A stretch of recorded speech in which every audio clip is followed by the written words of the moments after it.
జగన్మోహన్ రెడ్డి ఏ నోటుతో man made disaster అన్నాడు. నిజంగా man made డిజాస్టరే, అది జగన్ మేడ్ డిజాస్టర్ అనమాట.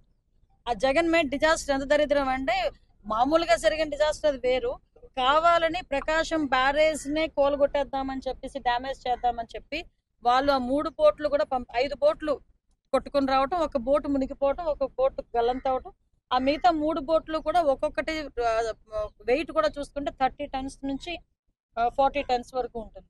అంటే అటువంటి వెయిట్ ఉన్నది మనకి స్ట్రైట్ అవే పిల్లర్ కి కనుక ఎక్కడైనా కొట్టుంటే కనుక మనకు చాలా డ్యామేజ్ అయ్యింది. అది కంప్లీట్ గా వైఎస్ఆర్సీపీ రంగులు వేసుకుని ఉన్నది. వైఎస్ఆర్సీపీ రంగులు వేసుకుంటే మనం ఎలాగ మీరు చేయొచ్చు మేడం అనొచ్చు. వైఎస్ఆర్సీపీ రంగులు ఎందుకు వేసుకున్నారంటే, ఇంతకు ముందు గవర్నమెంట్ లో వైఎస్ఆర్సీపీ రంగులు ఎక్కడైనా ఉంటే అది పేటెంట్ రైట్ అనమాట, ఏ ఆరోపణ చేయడానికైనా. సో వాళ్ళందరూ ఆ బోట్లోని ఇసుక వ్యాపారం చేసేవారు ఉత్తరాయణ పాను రేవు వైపు. అక్కడ నుంచి ఇక్కడికి తీసుకొచ్చి వాళ్ళందరూ కూడా ఇలాంటి డ్యామేజ్ చేయడానికి చూసారు. కానీ ఒకటి ప్రజలందరూ గమనించుకోవాలి, ప్రజల ప్రాణాలని కూడా లెక్క చేయకుండా, ప్రజలు పోతే ప్రాణాలు పోతే పోనీలే అని చెప్పి కావాలని గవర్నమెంట్ మీద బురద చల్లడానికి ప్రయత్నం చేసిన Jaganmohan Reddy and co batch ని మాత్రం ఏం చేయాలన్నది ప్రజలే ఆలోచించుకోవాల్సిన అవసరం ఉంది. వాళ్ళ మీద అన్ని రకాలైన చర్యలు కూడా తీసుకుంటారు. సమయానికి వచ్చేసరికి రైతన్నకు 0 వడ్డీ కింద డబ్బులు కూడా రైతన్న ఖాతాలో జమ అయ్యేది. నేను అడుగుతా ఉన్నా, ఇటువంటి విపత్తే రైతన్నకు జగన్ హయాంలో వచ్చినుంటే, వైఎస్ఆర్సీపీ ప్రభుత్వ హయాంలో వచ్చినుంటే 13,500 రూపాయలు రైతన్నకు రైతు పెట్టుబడి సహాయం, 24,000 నుంచి 29,000 రూపాయలు రైతన్నకు ఇన్సూరెన్సు, 7,000 రూపాయలు రైతన్నకు ఇన్పుట్ సబ్సిడీ, 0 వడ్డీ కింద ప్రతి రైతన్నకు కనీసం 4,000 రూపాయలు 4,000 రూపాయలు కనీసం 0 వడ్డీ కింద డబ్బు వచ్చేది. అన్ని లెక్కేసుకుంటే రైతన్నకు కనీసం అంటే 40 నుంచి 45,000 రూపాయలు రైతన్నకు ప్రతి ఎకరాకు వైఎస్ఆర్ కాంగ్రెస్ పార్టీ ప్రభుత్వమే ఉండింటే, జగనే ఉండింటే ప్రతి రైతన్నకు వచ్చేది. కానీ ఈ పెద్ద మనిషి ఏం చేస్తా ఉన్నాడు, ఆలోచన చేయమని అడుగుతా ఉన్నా. జగన్ 7,000 ఇస్తా ఉన్నాడు, నేను 10,000 ఇస్తా ఉన్నాడు అని, నేను 10,000 ఇవ్వబోతున్నాను అని చెప్తా ఉన్నాడు. ఆయన 10,000 ఇవ్వబోతా ఉన్నాడు. ఎవరికి ఇస్తా ఉన్నాడు? కనీసం ఈ క్రాప్ చేశారా? సోషల్ ఆడిట్ పెట్టారా? మళ్ళీ తెలుగుదేశం పార్టీ కార్యకర్తలు, మళ్ళీ తెలుగుదేశం పార్టీ జన్మభూమి కమిటీలు వాళ్ళ చుట్టూ తిరగాలి. వాళ్ళు ఎవరు పేరు చెప్తే వాళ్ళకు మాత్రమే వస్తుంది. వాళ్ళ ఇష్టం వచ్చిన గ్రామాలు ఉంటాయి, వాళ్ళ ఇష్టం లేని గ్రామాలు ఉండవు. పారదర్శకత ఎక్కడా లేకుండా పోయింది. 10,000 ఇస్తానంటున్నాడే తప్ప రైతులకు రావాల్సిన ఇన్సూరెన్స్ గురించి మాట్లాడు. రైతులు నష్టపోతా ఉన్న 24,000 నుంచి 29,000 రూపాయలు ఎకరాకు రైతన్న నష్టపోతా ఉన్న ఇన్సూరెన్స్ గురించి మాట్లాడు.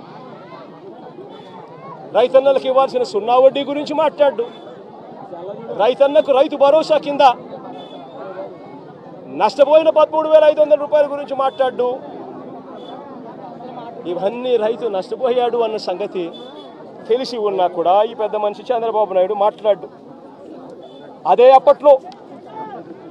అప్పట్లో వైఎస్ఆర్ కాంగ్రెస్ పార్టీ ప్రభుత్వం ఉన్నప్పుడు, జగన్ ప్రభుత్వం ఉన్నప్పుడు, చంద్రబాబు నాయుడు గారి ప్రభుత్వానికి మధ్య తేడా ఒకసారి చూస్తే 2014 నుంచి 19 మధ్య, అంటే చంద్రబాబు హయాంలో ఎంత ఇన్సూరెన్స్ ఇచ్చారు అని అంటే 30,85,000 మంది రైతన్నలకు మాత్రం 3,411 కోట్ల రూపాయలు మాత్రమే ఇచ్చాడు. అది కూడా రైతన్నలు వాళ్ళ ఇన్సూరెన్స్ ప్రీమియం వాళ్ళు కడితే, ఈయన చేసేదేంది ఇచ్చేదేంది? రైతన్నలు ఇన్సూరెన్స్ ప్రీమియం వాళ్ళు కట్టుకుంటే వాళ్ళకి ఇన్సూరెన్స్ సొమ్ము 3,411 వచ్చింది, 3,411 కోట్లు వచ్చింది. అది 30,85,000 మంది రైతులకు మాత్రమే. అది కూడా ఇన్సూరెన్స్ ప్రీమియం కట్టగలిగిన కెపాసిటీ ఉన్న రైతులకు మాత్రమే. అదే జగన్ హయాంలో ఏకంగా 54,55,000 మంది రైతన్నలకు ఇన్సూరెన్స్ సొమ్ము వచ్చిందంటే తెలుసా? 7,802 కోట్ల రూపాయలు. ఒక్క రూపాయి కూడా రైతన్న ఇన్సూరెన్స్ ప్రీమియం కట్టాల్సిన అవసరం లేకుండా జరిగింది. అప్పట్లో చంద్రబాబు పెట్టిన 715 కోట్ల రూపాయలు బకాయిలతో కూడా కలుపుకొని రైతుల తరపున ఇన్సూరెన్స్ ప్రీమియంను కూడా వైఎస్ఆర్సీపీ ప్రభుత్వమే కూడా కట్టింది. జగన్ ప్రభుత్వానికి చంద్రబాబు ప్రభుత్వానికి మధ్య మానవతా దృక్పథంలో ఎంత తేడా ఉందో ఒకసారి గమనించమని అడుగుతా ఉన్నా. మొన్న 2023-24 సంబంధించిన ఖరీఫ్లో వచ్చిన కరువు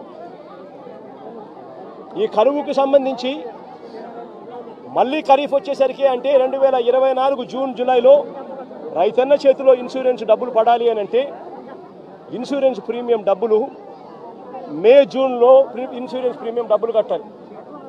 1278 కోట్ల రూపాయలు చంద్రబాబు నాయుడు గారు ముఖ్యమంత్రిగా ఉన్నాడు. రైతుల తరపున జూన్లో కట్టాల్సిన 1278 కోట్ల రూపాయల ప్రీమియం తాను కట్టకపోవడం వల్ల 2020